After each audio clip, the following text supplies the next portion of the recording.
Hello दोस्तों, कैसे हैं आप। स्वागत है आपका आपके अपने चैनल में। दोस्तों, अक्सर ऐसा हमारे साथ होता है ना कि हम किसी पार्टी में गए और किसी ने हमारे साथ मिसबिहेव किया, मतलब हमें इग्नोर किया, पूरी तरह से इग्नोर किया। आप शॉक्ड रह गए, है ना। आपको ये बात बहुत ज़्यादा चुभती है, आपको ये लगता रहता है कि आखिर इसने हमारे साथ ऐसा किया क्यों, है ना। काफ़ी इंसल्टिंग सा आप फील करते हो इतने लोगों के बीच में, और आपको काफ़ी तकलीफ़ महसूस होती है, और इस बात को आप कई दिन तक भुला नहीं पाते हो, आपके दिल को ये बात चुभती रहती है। और या आप ऑफिस में काम करते हो, ऐसा भी बहुत होता है। वर्किंग प्लेस पर आप किसी ऑफिस में काम करते हैं या किसी स्कूल में या कहीं पर भी जॉब करते हैं, तो वहाँ पे एक स्टाफ के साथ आप काम करते हैं ना। तो उस समय आपको ऐसा, वहाँ पे कोई ऐसा कलीग आपका हो सकता है जो बाकी सबसे तो अच्छा बिहेवियर रखता है, लेकिन आपको ऐसा लगता है कि आपके साथ उसका जो बिहेवियर है वो थोड़ा सा इग्नोरिंग है, जो कभी कभी बहुत इंसल्टिंग सा भी हो जाता है इतने स्टाफ के बीच में। तो आपके मन को ये तकलीफ़ होती रहती है कि आखिर ऐसा हो रहा है तो क्यों हो रहा है। और कई बार तो जो इवन आपका जो बॉस होता है, जो आपका सीनियर होता है, तो ये समझ में नहीं आता कि आखिर उसका भी व्यवहार ऐसा क्यों है। तो दोस्तों, मैंने भी अपनी लाइफ में इस तरीके की बहुत सारी चीज़ें कई बार महसूस की हैं, घरेलू स्तर पर भी और अपना वर्किंग प्लेस पर भी। मैंने दोनों जगह ये चीज़ महसूस की है, और उससे जो मैंने एक्सपीरियंस लिया, उससे जो मैंने निष्कर्ष निकाला, तो मुझे क्या लगा और क्या इसका सॉल्यूशन लगा, वही मैं आपके साथ आज शेयर करने वाली हूँ।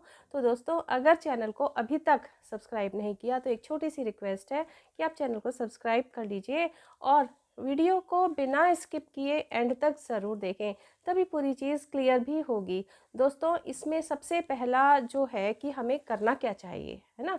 दो चीज़ें होती हैं कि रीज़न क्या है और हमें करना क्या चाहिए।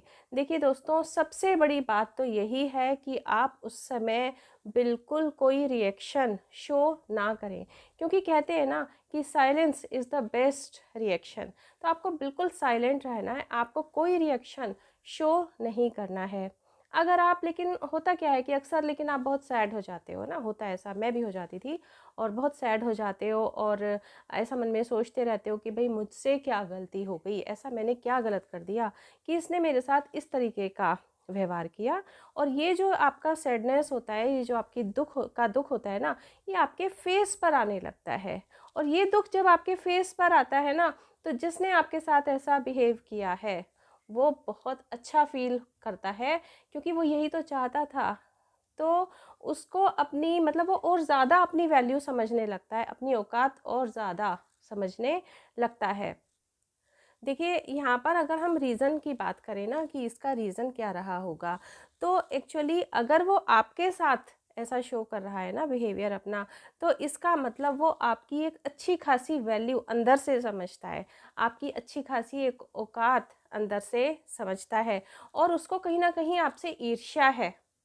जैसे आप देखते हो ना कि आप ऑफिस में हो, तो कोई आपका कलीग है, तो वो आपके साथ मिसबिहेव कर रहा है, तो उसे कहीं ना कहीं ईर्ष्या है। हो सकता है आप बेहतर काम कर रहे हो, आपके बॉस ने आपकी तारीफ कर दी हो, या ऐसा ही कुछ और भी, तो वो कहीं ना कहीं आपसे ईर्ष्या करता है। और कोई ना कोई तो वो आप में एक ऐसी क्वालिटी पहचान रहा है, उसको आप में कोई ना कोई एक ऐसी क्वालिटी समझ में आ रही है कि भाई इसके पास ये क्वालिटी है और मेरे पास ये क्वालिटी नहीं है। तो सबसे पहले तो जब आपको ऐसे किसी के द्वारा किए गए बिहेवियर का सामना करना पड़ता है ना, तो आपको तुरंत ये सोच लेना है, लिख के रख लें ये बात, बिल्कुल बहुत ही ज़रूरी है ये चीज़। आपको तुरंत ये समझ लेना है कि अरे कोई तो अच्छी क्वालिटी है हमारे अंदर, जिसको देखकर ये जल भुनकर राख हो रहा है। एक चीज़ और, कई बार क्या होता है कि देखिए, तकलीफ़ तो होती है, हम समाज में रहते हैं, हम चाहते हैं सबके साथ हमारा अच्छा मेल-जोल हो।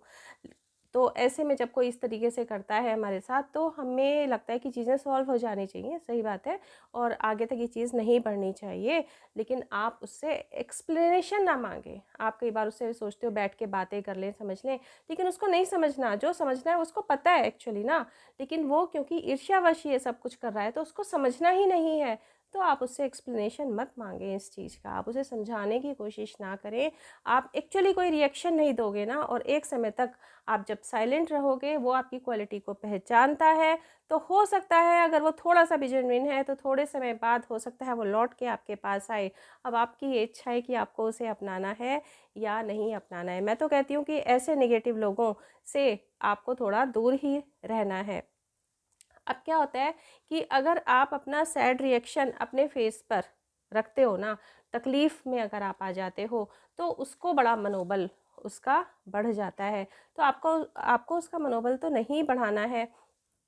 एक चीज़ और है दोस्तों, ऐसे मोमेंट्स हमारी लाइफ में अक्सर आते ही रहते हैं। ऐसी चीज़ें अक्सर हमारी लाइफ में होती ही रहती हैं। अब आप किस किस की बातों को अपने दिल से लगा के रखोगे, क्योंकि आप जब इस तरीके की चीज़ों को से तकलीफ़ महसूस करते हो ना, तो उससे आपके काम की क्वालिटी पर, काम पर बुरा असर पड़ता है, और ये आपकी लाइफ में एक स्लो पॉइज़न का काम करता है। आपको पता ही नहीं चलता और आपको सैड रहने की एक आदत सी बन जाती है, और ये वास्तव में एक स्लो पॉइज़न का काम करता है।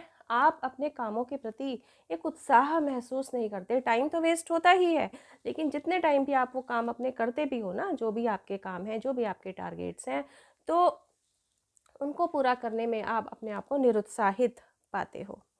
अब क्या है कि ऐसी जो घटिया बातें हैं, उनको आपने दिल से लगाना नहीं है, निकाल के फेंक देना है, क्योंकि इस तरह की जो घटिया हरकतें होती हैं, जो घटिया बातें होती हैं, वो नेगेटिव लोग ही करते हैं।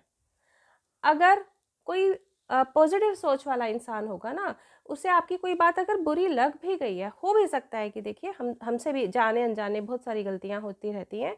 इंसान है, कोई भगवान तो है नहीं, तो गलतियाँ तो होती हैं। तो अगर हमसे कोई गलती हो गई है और कोई पॉजिटिव सोच वाला व्यक्ति है, उसको महसूस हो गई है कोई बात, तो वो आपसे इस तरीके का बिहेवियर नहीं करेगा कि आपको इग्नोर करेगा या आपको इंसल्टिंग आप फ़ील करो, आपको इंसल्ट करे, ऐसा कुछ वो नहीं करेगा। आपसे कभी मिल बैठ के वो थोड़ी बात कर लेगा और चीज़ों को क्लियर करने की कोशिश करेगा थोड़े वक़्त बाद। तो ऐसे नेगेटिव लोग, ऐसी घटिया बातों से अपने जो हमें लाइफ है उसे थोड़ी ख़राब करना है। तो दोस्तों, अपने कार्यों में लगे रहें, अपने जो टारगेट्स हैं उन्हें अचीव करने के लिए मेहनत करते रहें। ऐसी नेगेटिविटीज़ को हमेशा खुद से दूर रखें। आपके सर्कल में, आपके आसपास ऐसे लोग अगर आपको नज़र आते हैं जो आपको बार बार इग्नोर करते हैं, कहीं ना कहीं आपको तकलीफ़ देते हैं, तो बहुत अच्छा है कि आप भी उन्हें पूरी तरह से इग्नोर करें और उनसे एक डिस्टेंस बना लें। करके देखिए ऐसा, आप अपनी लाइफ में खुद को बहुत हल्का महसूस करेंगे, और आपको लगेगा, आप धीरे-धीरे ये महसूस करेंगे कि आप अपने कामों के प्रति, जो भी आपके काम हैं, जो भी आपके लक्ष्य हैं, उनके प्रति आप ज़्यादा समर्पित हैं, और आपका जो काम है वो बेहतर हो रहा है पहले से। ये जो है किसी के भी साथ होता है। देखिए, आप बहू हैं घर में, है ना? ससुराल में आप रह रही हैं, तो इस तरह की सिचुएशंस बहुत सामने आती हैं। या आप स्कूल में पढ़ते हैं, स्टूडेंट्स हैं, तो आजकल तो स्टूडेंट्स को भी इस तरह की बहुत सारी चीज़ें फेस करनी पड़ती हैं। या आप वर्किंग प्लेस पर हैं, जैसा कि मैंने आप बताया, तो वहाँ पर भी ये सिचुएशन आपको फेस करनी पड़ जाती है। तो कहने का मतलब ये है कि ये वाली सिचुएशन हर किसी के सामने आ सकती है। यहाँ तक कि जो बहन भाई होते हैं, उनको भी एक दूसरे से कई बार इस तरह की सिचुएशन फेस करनी पड़ जाती है। तो दोस्तों, मुझे पूरी उम्मीद है कि आप मेरी बातों से ज़रूर सहमत होंगे। आपकी भी लाइफ में कभी इस तरह के क्षण आए होंगे, तो आपके साथ क्या हुआ, क्या एक्सपीरियंस अगर आपका है, आप अगर शेयर करना चाहें तो शेयर ज़रूर करें। और वीडियो में कुछ भी अच्छा लगा हो ना, तो प्लीज़ एक लाइक ज़रूर करें, फ्रेंड्स और रिलेटिव्स के साथ शेयर करें। और हाँ, आपकी अगर कोई प्रॉब्लम है जिसका आप सॉल्यूशन चाहते हैं, तो कमेंट बॉक्स में ज़रूर लिखें। मैं उसमें अगर मेरा कोई एक्सपीरियंस होगा, मैं आपको ज़रूर बताना चाहूँगी। मिलते हैं दोस्तों नेक्स्ट वीडियो में। Till then, bye bye. अपना ध्यान रखें, अपने अपनों का ध्यान रखें।